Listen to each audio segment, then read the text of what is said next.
तो आज बात करते हैं 1857 की, उस साल की जिसने दुनिया के सबसे ताकतवर साम्राज्य की जड़ें हिला दी थीं। ये सिर्फ एक बगावत की कहानी नहीं है, बल्कि ये साहस और कुर्बानी की वो दास्तां है जिसे भूलना नामुमकिन है। ये सिर्फ एक विद्रोह नहीं था, ये थी वो पहली गूंज, वो पहली चीख जिसने आने वाले दशकों के लिए आज़ादी के संग्राम की राह बना दी।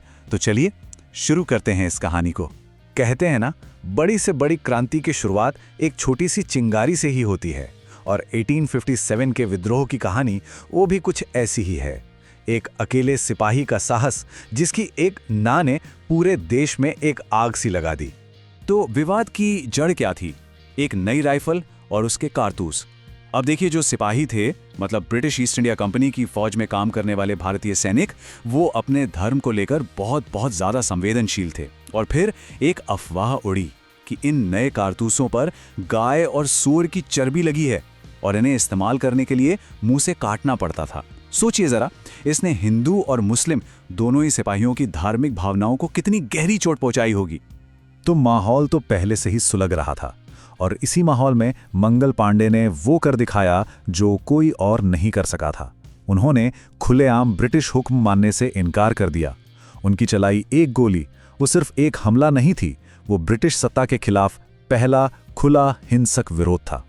जरा इन तारीखों को देखिए। 29 मार्च मंगल पांडे का अकेला विरोध, और फिर 10 मई मेरठ में एक बड़ा सैन्य विद्रोह। इन दोनों के बीच सिर्फ 1.5 महीने का फासला था। ये छोटा सा वक्त हमें ये बताता है कि जमीन पर असंतोष की आग कितनी तेजी से सुलग रही थी और बस फैलने को तैयार थी। तो अब ये विद्रोह छावनी की दीवारों को लांघ चुका था। ये अब एक संगठित आंदोलन बन रहा था, और इसका अगला निशाना दिल्ली, जो मुगल साम्राज्य का ऐतिहासिक दिल तो था ही, साथ ही ब्रिटिश सत्ता का एक बड़ा प्रतीक भी था। मतलब ये सत्ता को एक सीधी चुनौती थी।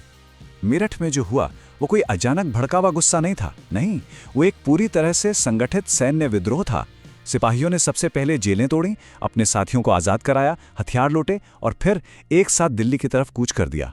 ये एक सोची समझी रणनीति थी। और ये सब कितनी तेजी से हुआ सोचिए। मेरठ से निकले सिपाही रातों रात दिल्ली पहुंच गए और सीधा लाल किले पर कब्जा कर लिया। ये सिर्फ एक शहर पर कब्जा नहीं था, नहीं, ये तो ब्रिटिश शासन को एक खुली चुनौती थी। उनके गुरूर पर एक जोरदार तमाचा था। बहादुर शाह जफर को सम्राट घोषित करना, ये एक मास्टर स्ट्रोक था।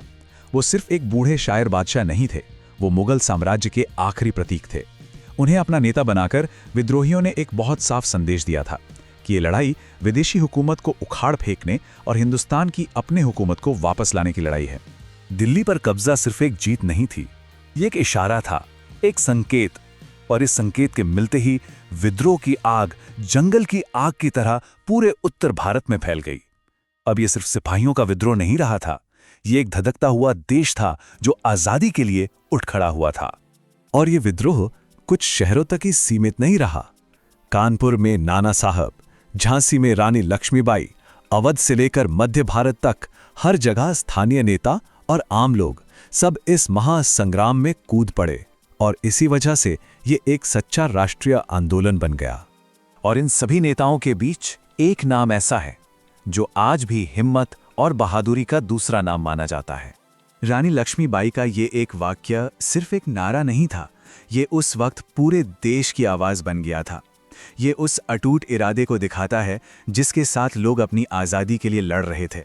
लेकिन कहते हैं ना, एक घायल शेर सबसे ज्यादा खतरनाक होता है। तो जैसे जैसे विद्रोह की ये आग फैली, ब्रिटिश साम्राज्य ने भी अपनी पूरी सैन्य ताकत के साथ पलटवार किया। और उनका जवाब सिर्फ विद्रोह को दबाना नहीं था, नहीं, ये एक क्रूर, एक बेरहम बदला था। यहां दोनों तरफ के इरादे बिल्कुल साफ थे। एक तरफ थे विद्रोही जो अपनी आजादी वापस चाहते थे, और दूसरी तरफ थे अंग्रेज जिनका सिर्फ एक मकसद था, इस विद्रोह को कुचलना और अपनी सत्ता को पहले से भी ज्यादा मजबूती से स्थापित करना, चाहे इसकी कोई भी कीमत क्यों ना चुकानी पड़े। और उन्होंने ठीक वही किया। ब्रिटिश फौज ने दिल्ली पर दोबारा कब्जा कर लिया, और फिर एक एक करके विद्रोह के हर सेंटर को बेरहमी से कुचल दिया गया। ये दमन इतना भयानक था कि इसने आने वाली कई पीढ़ियों पर एक गहरा जख्म छोड़ दिया।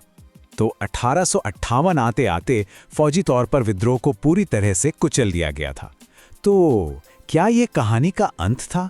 क्या इसे एक हार मान लेना चाहिए, या फिर जैसा कि इतिहास हमें अक्सर सिखाता है, ये एक नई, कभी ना भुलाई जाने वाली शुरुआत की एक चिंगारी थी? यही सवाल तो सोचने वाला है ना? क्या इतिहास को सिर्फ जीत और हार के तराजू पर तौलना सही है? और शायद यही इस पूरी कहानी का सबसे बड़ा सबक है। हाँ, लड़ाई में हार हुई थी, लेकिन एक आइडिया, एक सोच हमेशा के लिए जीत गई थी। अंग्रेजों के कभी न हारने का जो एक वहम था, वो टूट चुका था, चकनाचूर हो गया था। पहली बार लोगों ने ये महसूस किया कि हाँ, इन्हें चुनौती दी जा सकती है और इन्हें हराया भी जा सकता है। 1857 ने दरअसल औपनिवेशिक शासन की नींव हिला दी थी।